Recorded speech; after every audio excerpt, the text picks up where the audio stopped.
المختص في الأدلة الجنائية لا يختلف تماما. المختص في الأدلة الجنائية أصلا في الأساس ما أقول ما تهمها القضية، أقول إنه عنده أثر مادي، وجد في مسرح جريمة، حلله، خلص، أعطى التقرير، زين يعني حطه أدرجه في الملف القضية وانتهى، خلاص شغله انتهى. طبعا شغله انتهى بشكل تقريبي إلى أن يندب كشاهد خبير. كيف يندب؟ أنا أقول كيف يندب كشاهد خبير.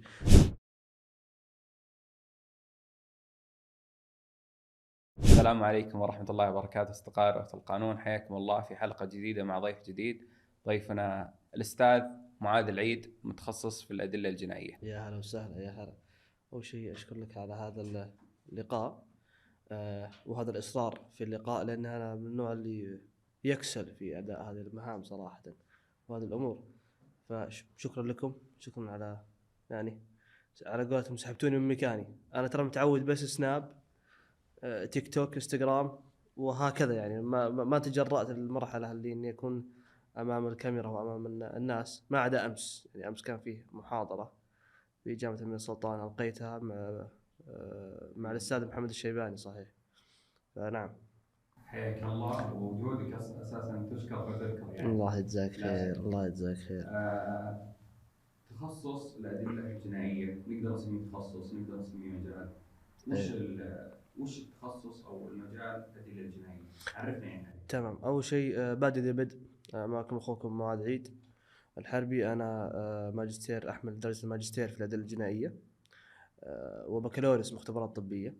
يعني أنا بديت من فوق ثم جيت من تحت. آه، بالنسبة للتخصص في الأدلة الجنائية، دائما أصلا في جميع التواصل الاجتماعي عندي أنا دائما يعني يطرون سالفة التحقيق والأدلة الجنائية على أساس أنهم سواء، وهذا مختلف تماما، مختلف تماما. ليه؟ لأن المحقق الجنائي غالبا هو من يهتم بالقضية من بدايتها إلى نهايتها، أو أن يندبها إلى محقق أعلى. هذا المحقق الجنائي، هذه وظيفته. يعني أول ما يجي ملف القضية، إنه يشتغل على ملف القضية حتى تنتهي، زين، أو إنه يندبها إلى محقق أعلى في حال إنه إيش كانت فيه مشاكل معينة، أو إنه ما قدر مثلا يقفلها زي في زمن معين، يندبها إلى محقق أعلى. المختص في الأدلة الجنائية لا يختلف تماما. المختص في الأدلة الجنائية أصلا في الأساس ما أقول ما تهمها القضية، أقول إنه عنده أثر مادي، وجد في مسرح جريمة، حلله، خلص، أعطى التقرير، زين، يعني حطه أدرجه في الملف القضية وانتهى، خلاص شغله انتهى. طبعا شغله انتهى بشكل تقريبي إلى أن يندب كشاهد خبير.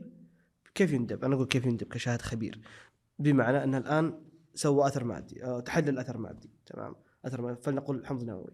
والله صار في مثلا إشكالات في القضية، وقال أن الأثر المادي هذا لا ينتمي إلى فلان من الناس، وأن هذا غير صحيح، زين. يأتي به القاضي فإيش؟ أي يندب باسمه، يقول أنت اللي حللت الأثر هذا.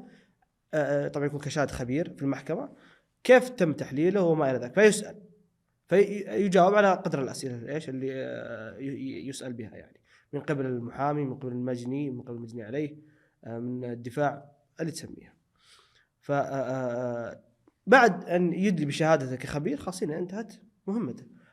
المحقق له علاقة بكل ما تبقى من أن تبدأ القضية لأن تنتهي. بالنسبة لتخصص الأدلة الجنائية كثير منهم يسأل هل هو تخصص علمي أم أدبي أو مهارة، أو صاحب الشخص هذا عنده مهارة. لا أنا بقول لك كيف. بمعنى الحين تخصص الأدلة الجنائية تخصص علمي بحت. ليه؟ لأنه تطبيق العلوم الطبيعية، زين، في رفع الآثار المادية وتحليلها. العلوم الطبيعية، زين، تطبيق العلوم، العلوم المكتسبة، تمام. في علوم معينة تعطى المختص هذا يتعلمها، زين، ومن خلالها يرفع يطبقها، زي اللي يخدم هذا القانون، تمام. ففي هذا الأمر مختص الأدلة الجنائية هو ذو تخصص علمي، ما هو تخصص أدبي، ما هو زي القانون الجنائي، فهمت علي؟ فأي هذا فيما يخص التخصص، يعني لازم يكون عنده مختبرات طبية كتخصص عندنا في السعودية، زين. أنا بشرح لك بعدين مسألة بنديها في إيه. المحاور القادمة. إيه. طيب ذكرت قبل شوي المحقق والأدلة الجنائية، أنه المتخصص في هذا المجال أنه يكون عمله في النص في جزء من قضيه معينه. طيب محلل السلوك الاجرامي هل يعني يكون مع ضمن السلسله هذه او يختلف؟ لا، هذا محل السلوك يعني الإجرامي اذا مختلف قلنا تماماً. المحقق والمختص في المجال الادله الجنائيه ومحلل السلوك الاجرامي هم يتلاقون يترابطون شوف او هو مختلفين؟ وشوفوا بالنسبة للأدلة الجنائية، هي حلقة وصل ما بين الأثر المادي والمتهم ومسرح الجريمة، أو أثر مادي ومتهم ومسرح الجريمة والضحية. الأدلة الجنائية هو اللي في النص. زين. مره ثانيه معليش، الادله الجنائيه. الأدلة الجنائية طبعا، الأدلة الجنائية أنا كتبت جملة ذاك اليوم أن الأدلة الجنائية زين أن يكون الأثر صامتا حتى ننطقه. يا سلام. هذا في الأدلة الجنائية، أثر صامت حتى ينطقه مختص الأدلة الجنائية. زين. فالمختص في الأدلة الجنائية زين يكون هو يربط الدائرة ما بين مسرح الجريمة والأثر المادي والمتهم، مسرح الجريمة والأثر المادي والمتهم والضحية. الأثر المادي زين، الأثر الإيفيدنس زين، ثم مسرح الجريمة والمتهم والضحية. هذه كلها تكون موجودة، هذا يكون بينهم له علاقة فيهم في المختص في الأدلة الجنائية، هو له علاقة زين فيما يربط الأثر المادي في المسرح الجريمة والمتهم والضحية. فهمت علي؟ هذه مهمتك. طيب في مكان ما حصل حصلت جريمة، تمام. وش على الواجب على الشخص اللي ما وقع هذه الجريمة منه ولا ارتكبها الفعل؟ يعني هل انه يساعد مثلا او يترك المجال يعني يترك المجال ويذهب؟ لا طيب. وش هذا على الشخص العادي اللي لا ارتكب جريمة ولا شيء، شاف الجريمة امامه؟ طيب بدء اولا اذا كان فيه ضحية زين، الواجب اذا كانت لا زالت حية انه يسعفها بما يعلم، يدق على اسعافها. زين مثلا والله ينزف، يدق على اسعاف. زين ما يقول لا والله بدق على الشرطة، يدق على اسعاف كبادئ بدء يعني كمنطقي. يعني الغريزة الاولى انك تبي تساعده. زين. منكتم مخنوق، يمكن دخلت على واحد والله كان بعيد الشرع بينتحر، تساعده انت، تقطع الحبل تفك، تحاول تساعده تخليه يتنفس. اذا كنت عندك معلومه عن السي بي ار، مثلا شفت واحد والله عنده مشكله مثلا اختنق او انه مثلا توقف قلبه، ما حتقول والله بدق على الشرطه هذا مسرح جريمه. زين قد يكون عندك يعني القدرات انك تسعف الاشياء البدائيه. اي زي بس والله مثلا والله شفت واحد مثلا في رصاصه بين عيون جاء داخل، والله ما تقول بسوي لي سي بي ار، الرجال مكيف خلاص. زين واضح يعني منطقيا. اللي عليك تسويه تبلغ الشرطه، ما تتحرك من مكانك زين عشان ما تصير لك اشكالات. زين هم بيجون الشرطه ياخذون اقوالك في الاساس. اللي يجيك واحد اسمه يسمونها الفيرست ريسبوندر او المستجيب الاول.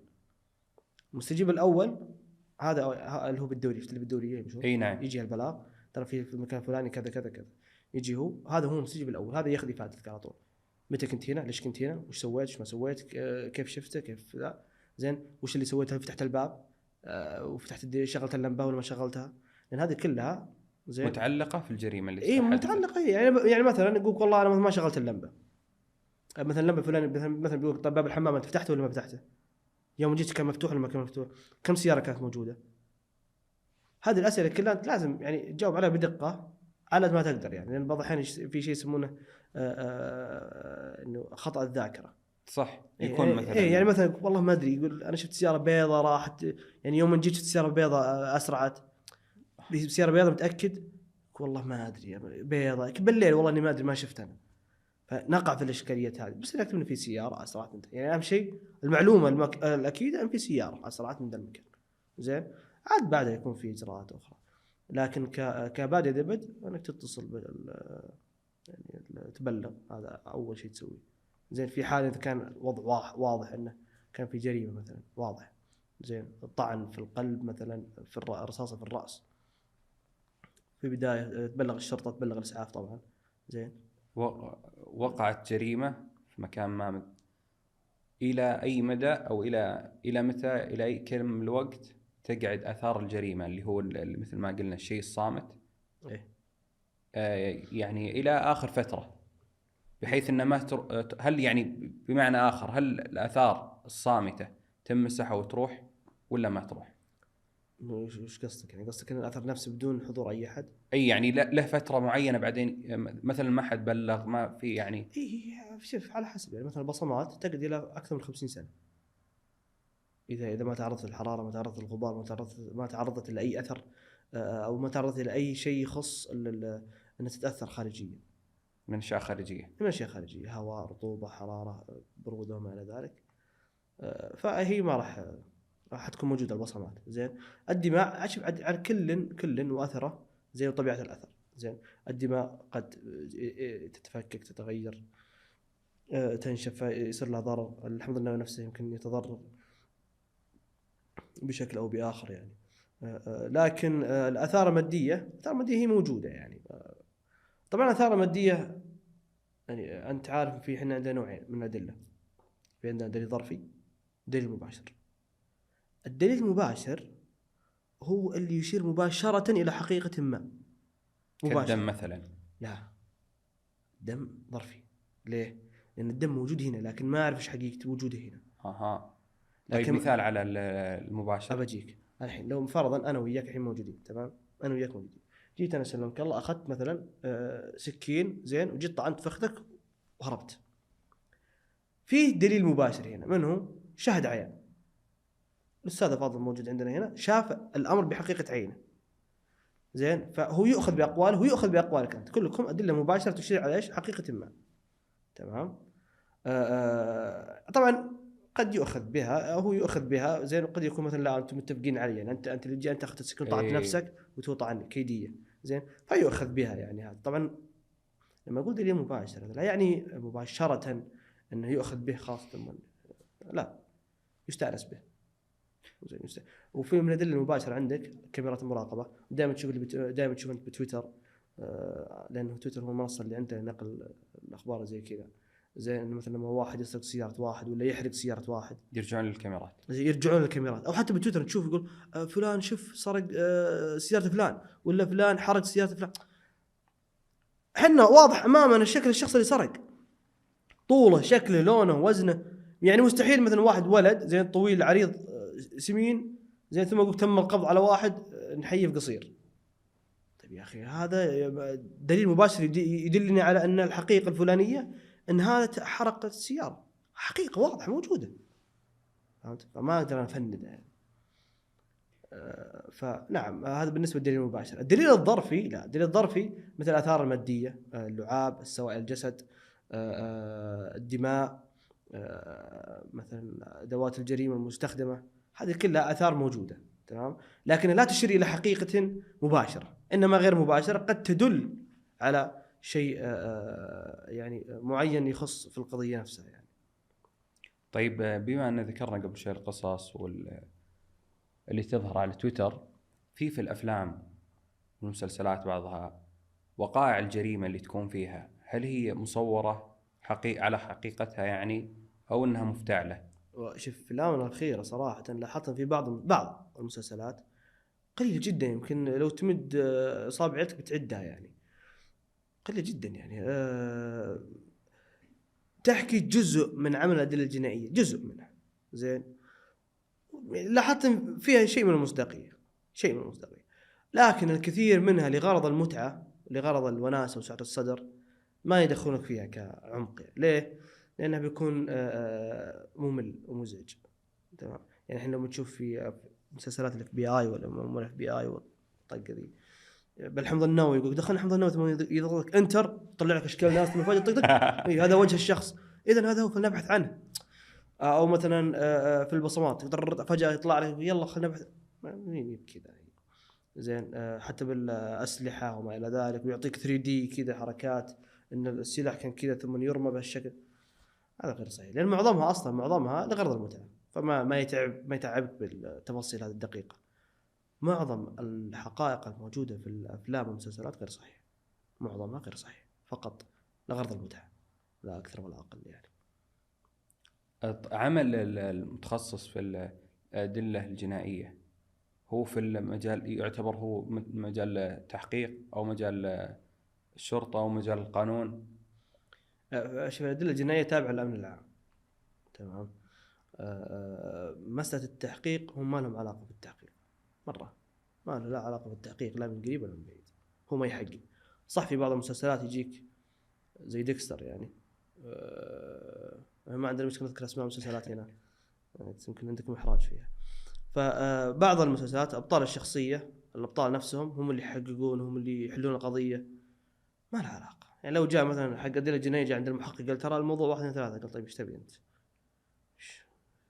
كنت موضوع عندي يعني الموضوع منفصل مو متصل جدا. يعني حق النيابه العامه اصلا في الاساس لما يجي مثلا ضابط الشرطه زين ضابط الشرطه ياخذ افادات الاشخاص ما يحقق معها.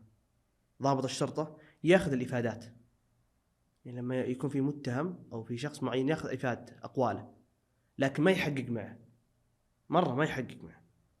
زين اللي يحقق معه مين؟ في النيابه العامه يتم توقيفه ثم يروح النيابه العامه بالملف اللي صاير بالافاده. ومحقق النيابه العامه هو اللي يتخذ اجراءات التحقيق مع وجود محامي او بدون على حسب ما يريد المتهم يعني. زين او نفس الشخص اللي يحقق معه. عدا ذلك منفصلين كل واحد عمله كل واحد الهيكله الخاصه. هو تاثير المسلسلات هي اللي تخلينا الواحد يفكر انه ايش انه فعلا كل واحد يعني عادي الطبيب الشرعي يحقق عادي مختص الادله الجنائيه يحقق مين بسلطه كل واحد له شغله يعني كل واحد دربه. فهذا النقطه يعني. طيب في الجريمه اذا وقعت وجاء اللي هو قلنا المستجيب الاول تمام بعد ذلك من ياتي اليه يعني عطني السلسله من تبدا الجريمه الى ما توصل عند المتخصص في الادله الجنائيه. طيب هو اول ما يجيك سلمك الله حق الفيرست ريسبوندر او المستجيب الاول زين جاء بلاغ يجي المستجيب الاول اول حاجه يسويها يتاكد زين اول شيء من سلامه نفسه ان المكان سالم لنفسه. زين قد يكون مثلا والله وكر قد يكون مثلا في شيء معين مثلا يكون في اطلاق نار في هذا فيتاكد من سلامته هو هل المتهم موجود داخل ام لا. زين لان قد يكون سلامته او لا.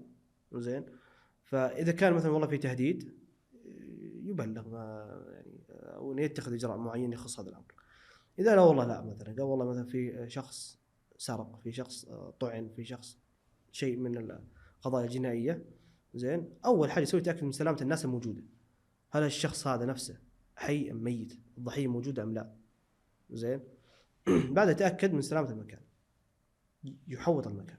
ليش يحوط المكان؟ عشان يحافظ على سلامه الاثار الماديه موجوده داخل مسرح الجريمه. الاثار الماديه هذه مهمه جدا. طبعا اول حاجه يسويها طبعا اول ما يوصل هذا المستجيب الاول سجل وصوله وانه وصل في الوقت الفلاني في اليوم الفلاني الشكل العام الخارجي. زين في سيارات ما في سيارات باب مفتوح مفتوح مسكر اللمبات كيف كان هل كان مثلا اللمبات مثلا البيت مولع مغلقه او انه مثلا سياره كانت السياره مشتغله طافيه هل كان بابها مفتوح هل كانت كل السياره مقفله هل كان في الدراج مفتوحه ولا مسكره. هذا كله لازم يكتبها هذه كلها مهمه. زين بعدها زين يحوط مسرح جريمه بعد ما يتاكد من سلامه نفسه طبعا يحوط مسرح جريمه. زين لحفاظ على الاثار الماديه. اذا في ناس موجوده ياخذ اقوالهم وافاداتهم ما يتحركون يطلبون ما يتحركون ما ينقلون. زين اذا يعني اذا ما عندهم اصابات اذا في اصابات وما الى ذلك الاسعاف يجي. زين عدا ذلك ما يتحركون كلهم في مكانه حتى ياتي او حتى يبلغ مثلا اذا كانت مثلا حرق متعمد يبلغ الاداره في الادله الجنائيه. زين وهم يجيبون ناس مختصه في الحرائق. طيب اسلحه متفجرات ناس مختصه في الاسلحه متفجرات مثلا والله قضيه قتل ناس متخصصه في القضايا هذه. زين من فني رفع بصمات اسلحه متفجرات وما الى ذلك. ففي مدير مسرح الجريمه زين هو اللي يحط لك الهيكله الكامله للفرقه اللي بتجي معه. مدير المسرح هو المستجيب الاول؟ لا المستجيب الاول ما له علاقه. المستجيب الاول الى يحوط المكان وينتهي عمله. يحوط المكان يتاكد من زي ما قلت لك يكتب ملاحظاته الاقوال كل شيء يكتب لين يجي مدير مسرح الجريمه. لما يجي مدير مسرح الجريمه خلاص المستجيب الاول هنا شغله انت طبعا يسوي اندورسمنت يسلم كل المستندات هذه لمدير مسرح الجريمه ثم خلاص يبدا مدير مسرح الجريمه بالترتيب. ترتيب وشو ترتيب دخول طبعا هو يدخل مدير مسرح الجريمه المكان لحاله يدخل مدير المسرح. زين ويشوف المكان. زين يشوف ذا طبعا في خطوات معينه يمشيها هو اللي يحط الخطوات المعينه اللي يمشيها ومسار الدخول والخروج للفنيين والمختصين. بعدها خلاص هنا يبدأ يرتب في الدخول. فمثلا عندك المصور الجنائي، زين، يصور المكان. طبعا بالنسبه لإحاطة المسرح الجريمه في عندنا 3 انواع من الإحاطة. في الإحاطة اللي يسمونها مايكرو او الصغير او القصير، ما ادري يسمونه مايكرو او ماينور، مايكرو، ماكرو. زين، وش الفرق بينهم؟ الماينور اللي على المكان نفسه اللي حصلت فيه الواقع اللي الحدث الواقع نفسه. اي يعني مثلا والله بالزاويه هذه مثلا في الضحيه موجوده، زين، هو يحوط المنطقه هذه، يسوي تحويط، زين، ثم بعدها يحوط الغرفه كامل. الغرفه كامل من المدخل مثلا يحوطها، زين، تمام كامل، زين. ثم الماكرو عشان ما يدخلون الناس اللي ما لهم علاقه بالقضيه، الصحفيين، الفضوليين، الناس اللي ما لها علاقه، يحوط العماره هذه نفسها، يسكر الباب كذا بشريط انه ما حد يدخل. يعني نقدر نقول نوسع الدائره عشان نبعد إن الاشخاص عن المكان نحفظ الجريمة. اكبر قدر من الاثار، لان قد تكون قد يكون الشخص مثلا مسح المكان من الاثار الماديه كامله، لكن بصمه الحذاء حقته كانت والله موجوده عند باب المصعد او اللي تحت، هو يحرص على انه يكون هذا موجود، تمام، فيحوط المكان كامل. طيب خلص المستجيب الاول، ثم مدير مسرح الجريمه والمختصين، يعني يدخل كل مختص زي طبيعه عمله. اذا كان مثلا في ضحيه يكون في طبيب شرعي موجود، اذا كان فني رفع بصمات يدخل يرفع بصمات، كل يؤدي شغله. الادله المتخصص في الادله الجنائيه هنا وين مكانه في كل هذه السلسله؟ مستجيب الاول بعدين مدير مسرح الجريمه، هل يجي بعدهم او مع اثناء العمل؟ لا مدير مسرح الجريمه هو يجي يسلم كله معاه الفرقه كامله، فرقه الادله الجنائيه تيجي معاه، رافع البصمات، المصور، فني الاسلحه والمتفجرات، هذه كلهم يدخلوا يجون معاه. طيب اذا اتى شخص متخصص ترى هو في فرق بين الفني والاخصائي. اغلب الاحيان الفني الادله الجنائيه، زين، يكون مدرب، يعني يكون هو فرد عسكري، زين، او ضابط، يكون مدرب، تمام، ومع التدريب الخاص يرفع الاثار الماديه وهذا، ثم يوديها عند الادله الجنائيه في اخصائي يعني مثلا احنا او مثلا ما هو احنا، قلت احنا شملتني معهم، يعني حق البصمه الوراثيه، الادله الجنائيه في البصمه الوراثيه، تمام، هذا مختص مع شهاده علميه، زين، تسمح له او تخوله ان مثلا يحلل الحمض النووي والبصمه الوراثيه عشان يطلع تعريف كامل للحمض النووي. هذا ما هو فني. الفنيين الموجودين في مسرح جريمه، زين، اللي بعضهم يرفع الاثار، لا، هذا مدرب تدريب 6 شهور مثلا او سنه، ما بعرف صراحه الرقم، لكن يكون مدرب، وعلى تدريب هذا انه يكون يخول يدخل، يكون شغل ميداني، يرفع الاثار الماديه موجوده داخل مسرح الجريمه. طيب خلصت الجريمه او خلصت مدير مسرح الجريمه نحوطها وجو المختصين، الى اي مدى او الى اي وقت الاثار هذه تكون باقيه، يعني ما تتاثر؟ مثلا اذا كانت في شارع مثلا، فيعني تختلف مثلا، هل تختلف مثلا اذا كانت في شارع، اذا كانت في غرفه، اذا كانت كذا؟ ممكن اذا كانت في شارع لانها تكون صعب انها محافظه عليها او السيطره عليها، فكيف تكون السيطره عليها؟ السيطره عليها شوف عاد هو على حسب يسمونها الحاله، على حسب الشيء الموجود، زين، يعني الاثار الماديه فلنقل مثلا حصلت في، فلنقل الساعه 10 الصباح في شارع، تمام، الآثار المادية بتتأثر بالحرارة والهواء والغبار، البصمات، الدماء، كل حاجة. ممكن حتى لو كان في ضحية تأثر بالحرارة. ليش تأثر بالحرارة؟ لأنها تسرع عملية ايش؟ التحلل، زين. فاللي يسويه مدير أو اللي يسويه الشخص إنه يغطي مثلا الضحية، زين، في قصدير عشان ما تأثر بالحرارة. هذه من الأشياء اللي تصير يعني. إذا عاد صارت في شارع، لا، يكون يتواصل مع اللهم صل محمد، المستجيب الاول يكون موجود، زين، اذا كان في قدره تواصل مع المرور كمثال تنظيم الحركه، يعني عشان ما تكون فيه اشكالات بخصوص هذا الامر، زين، ثم تكون فرقه الادله الجنائيه موجوده، زين، لرفع الاثار وما الى ذلك. طيب العمل في تخصص الادله الجنائيه او في في العلم مسرح الجريمه، هل هو يتطلب مهاره ولا يتطلب قدرات معينة، أو هو تخصص أروح مثلا شخص يروح يدرسه بعدين بعد ذلك يصير يعني. والله هو شوف، هو كل شيء له تدريب. زين. في اي مكان انت الحين لما تاخذ شهاده وتروح مثلا شركه معينه، ما يدخلونك فيه، خذوا من العمل على طول. ما يدخلونك فيه، خذوا من العمل. مو على طول يعطونك ايميل، يعطونك حاجه، يلا الملف هذا خلص لي. يا جماعه ماني فاهم، دربوني. طيب حتى لو عندك شهاده، انت اعتقد معظم التخصصات بعد ما تخرج يعطونك سنه تقريبا تدريب، صحيح. او 6 شهور تدريب. لان انا المختبرات الطبيه اعطوني سنه امتياز. زين. ليه؟ عشان اكسب مهارات. في عندك في المهارات الناعمه، زين، وفي المهارات الخاصه بالعمل. يعني تحدث عن المختصة في العمل. اي، فيها مهارات مختصه بالعمل، يعني كيفيه مثلا البحث عن الاثار.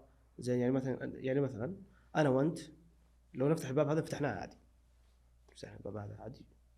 تلقى المختص لا، يعرف ان فتحه الباب هذه بسرعه تخرب لي اثر. ليه؟ يمكن قد يكون في بصمه طيب على قبضه الباب، فقبل لا يفتح هو يعرف الشيء ذا، وعنده مهارات الادراك، عنده اكتسب مهارات الادراك. صار خاص الان كل شيء يعني يحسب حسابه، الخطوات يحسب حسابها. عينه، يعني انا وياك ندخل هنا عادي عيوننا قدام صح، هو تقلع عيونه تحت اول شيء يشوف فيه مثلا اثار اقدام ما الى ذلك، يناظر في الزوايا، يناظر في الاماكن، يبحث. اول مهمه للمختص في الادله الجنائيه، المختص، هي البحث، بعدها الرفع، بعدها التحريز، بعدها التحليل آخر شيء. هذه أهم 4 حاجات يسويها: بحث، الرفع، التحريز، التحليل. تمام. فهذه من المهارات هذه يكتسبها مع الوقت، يمشي فيها ومع الوقت يكتسبها، مع التدريب، مع طبعا في تدريب جيد له، يعطونه مثلا مسرح جريمة افتراضي، فيعني يقوم بعمل على اكمل وجه يعني في هذا الامر. يتدرب مره واثنين وثلاثه لين خلاص تصير في عنده في المصل الميموري او الذاكره العضليه، تعلم او هو يتعلم نفسه كيف يسوي الاشياء هذه. فهمت؟ فاي هذا فيما يخص المهارات يعني. طيب العمل والخوض في المسرح الجريمة في الأدلة الجنائية إلى أي مدى يأثر على الشخص ونفسيته وحالته الاجتماعية مثلا أو حالته العملية، أو هل يقدر إنه يفصل بينهم؟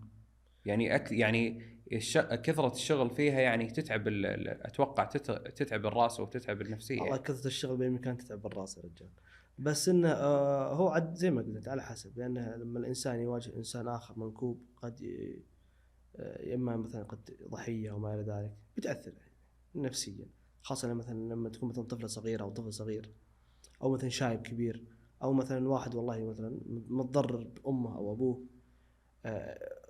عدو كل وشخصيته، لكن في الغالب زين هذا يؤثر، يعني احنا بشر بالاخير. أكيد هذا شيء فغالب طبيعي، يأثر. عشان كذا أنا سألتك قلت إلى أي مدى يعني يأثر عليه، خاصة أنا أتكلم في القضايا الجنائية، في الجريمة قتل ما قتل. إيه. والله بالنسبه للامور هذه ترى انا عشان اكون معك صادق، انا ما اخذت في اي تجربه في هذا فيما يخص قضايا القتل وما قضايا القتل، يعني ما.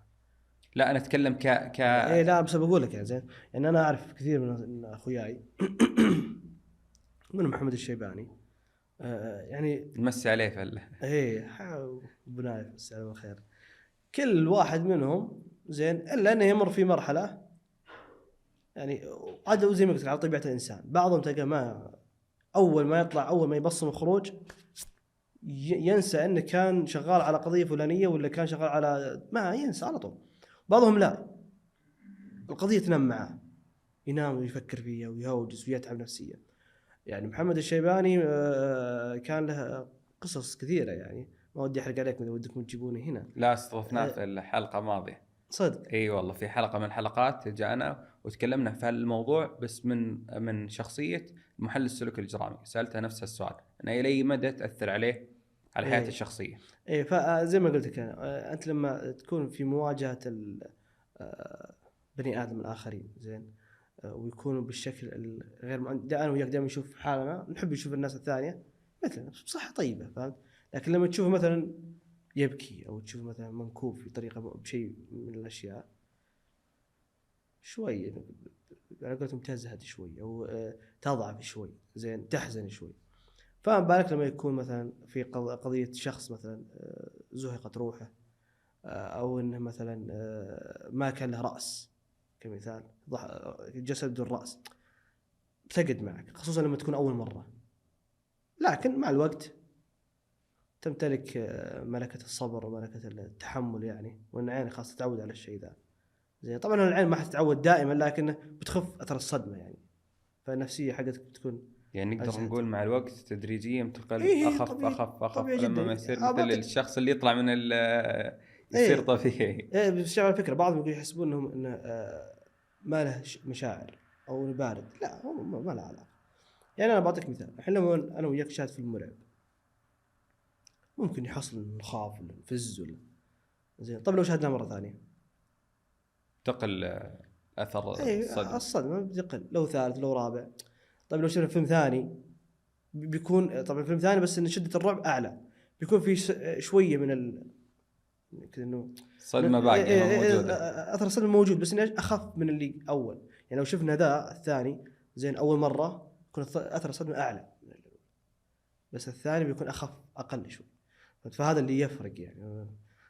فمع الوقت مهما اشتدت يعني اشكال القضايا بتخف مع الوقت يعني. يعني انا ما اظن بالنسبه لي اكثر شخص يواجه يعني المساوئ هذه مثل الطبيب الشرعي. يعني الطبيب الشرعي يومه ودوامه على مع الجثث يعني، كتشريح كذا. ف هو اللي اعتقد انه هو الشخص اللي ممكن يكون يقدر يجاوبك على هذه الاسئله يعني، لانه هو اكثر شخص يواجه الافلام الرعب على قولتهم هذه بشكل دائم يعني. طيب الشرعي ما له علاقه تحت بالادله الجنائيه. الاداره، تحت الاداره الجنائيه ولا ما له؟ الادله الجنائيه الطب الشرعي ما له علاقه في الادله الجنائيه. الطب الشرعي هو في البحث الجنائي يكون؟ لا انا بصراحه ما اعرف التقسيم حقهم، ممكن تحت العلوم الجنائيه ممكن، بس اداره الادله الجنائيه ما لها علاقه. فالطب الشرعي ما له علاقه. الطب الشرعي هو اللي يقدر الوفاه، هذا اللي أعرف يعني. يعني هو اللي له علاقة في الضحية زين، سبب موتها والكيفية ولا هذه زين، وتقدير وقت الوفاة هو له علاقة في له علاقة بالطب الشرعي. لكن عدا ذلك يعني ما يبحث عن آثار مادية، ما له علاقة بالآثار المادية. مثلا والله مثلا قالوا والله في مشكلة مثلا اشتبه انه تسمم زين، انه مات متسمما. هذه ياخذها يودي عند الادله الجنائيه في السموم اسمها الكيمياء الجنائيه. زي الكيمياء الجنائيه هم اللي متخصصين في السموم والمخدرات، فيما يختص في السموم والمخدرات. طيب شخص يبغى الى الان ما بعد تخصص في التخصص الادله الجنائيه ويبغى يتثقف، يبغى يقرا في المواضيع، يبغى سواء قصص عن كذا، غير طبعا انه يروح المعابد في تويتر. الله يسلمك. لكن بتويتر انا شويه حابب، انا اتعبهم بتويتر. لكن وين يعني لو نقدر نقول وجه التوجيه الصحيح انه يعني يشوف. طيب اذا هو مختص ولا غير انا اتكلم مختص ولا مهتم بس مهتم للدراسه مثلا المجال هذا. طيب الادله الجنائيه اقسام زين، فيه ما يخص اسلحه المتفجرات، فيه ما يخص تحقيق الشخصيه، فيه ما يخص البصمه الوراثيه، السموم وما الى ذلك. فهي اقسام. فاذا هو والله قال يعني يبغى بشكل عام زي مثلا فلنقل البصمات، او خلينا نقول مسرح الجريمه والادله الجنائيه بشكل عام، الرفع وما الرفع والتحريز ولا مسرح الجريمه والكيفيات وما الى ذلك.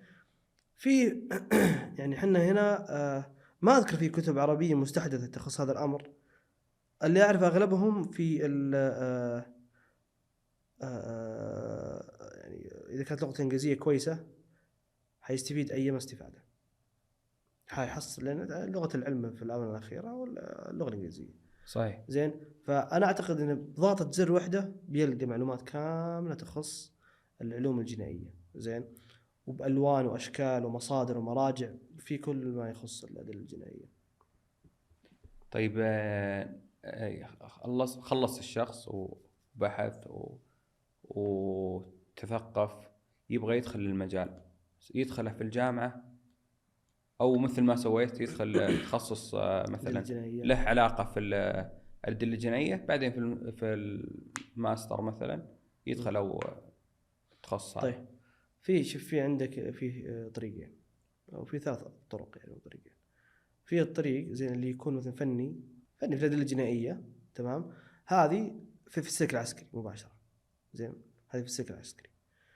وفي عندك انه ياخذ تخصص طبي، زين، يعني مثلا مختبرات طبيه او صيدله او احياء دقيقه او كيمياء حيويه، زين، ثم يقدم على ضباط الجامعيين.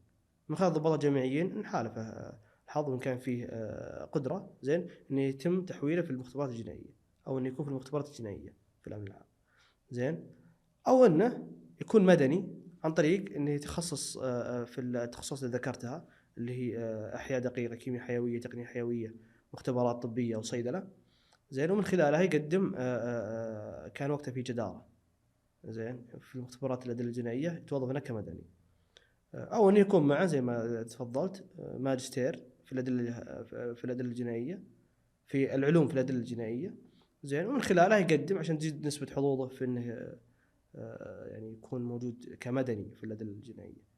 فعندنا طريقين، عندنا طريقين عسكري وطريق مدني. العمل المدني هو اللي يكون على ارض الواقع او العسكري؟ لا المدني غالبا غالبا ما يكون على معظم الاحيان ما يكون في مسارح جريمه، غالبا ما يكون في مسارح جريمه.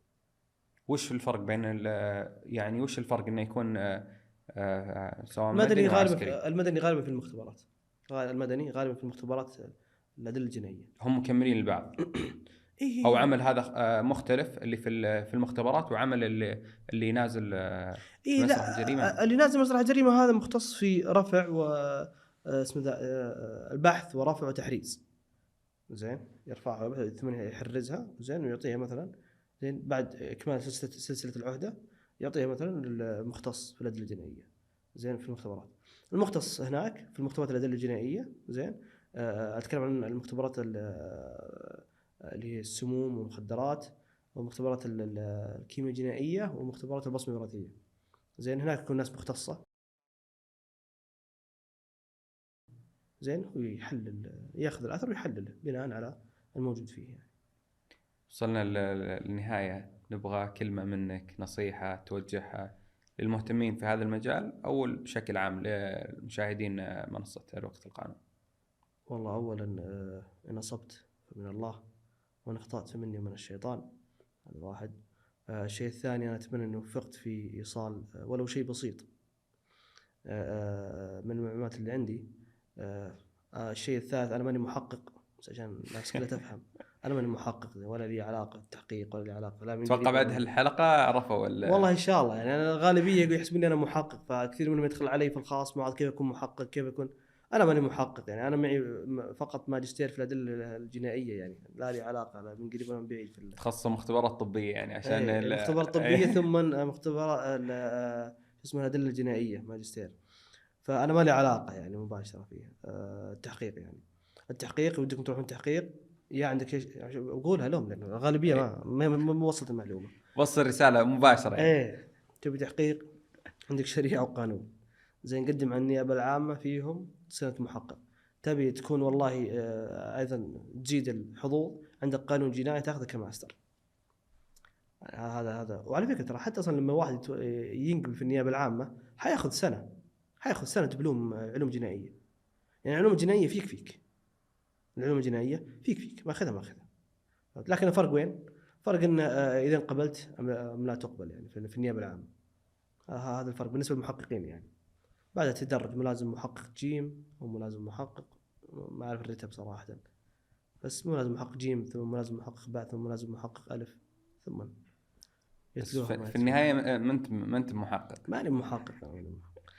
وعشان نكون الصورة، ترى أي شخص يقول أنا محقق في النيابة العامة ويظهر في السوشيال ميديا هذا غير صحيح. في النيابة العامة ممنوع أنك تذكر أنك أنت محقق وتظهر في السوشيال ميديا، يمنع منها باتا يعني عشان هذه واضحة يعني. ماني محقق أنا ولا أني عسكري بعد. في الختام ما لي يسعني إلا نيابة عن فريق أروقة القانون أن يقدم عنهم في نيابة عنهم شكري لك، خاصة جهودك في تويتر اللي والله تستحق أنها تذكر فتشكر. الله يجزاك خير، شكرا لك على وقتك، شكرا لكم على الجهود المبذولة، على سرعة الاستجابة. أتمنى أني وفقت في شرح ما أريد. أتمنى أنكم استفدتوا واستمتعتوا واستفدت انا صراحه من التجربه هذه، جديده علي اني في امام المايك وفي اعدادات كذا وما شاء الله اضاءات. شرفت. في الغالب انا بس اضاءه السناب شات من جوالي. الله يعطيكم الف عافيه وشكرا لكم على وقتكم. حياك الله. استقرار وقت القانون، انتظرونا في حلقة قادمة مع ضيف جديد. السلام عليكم ورحمة الله وبركاته.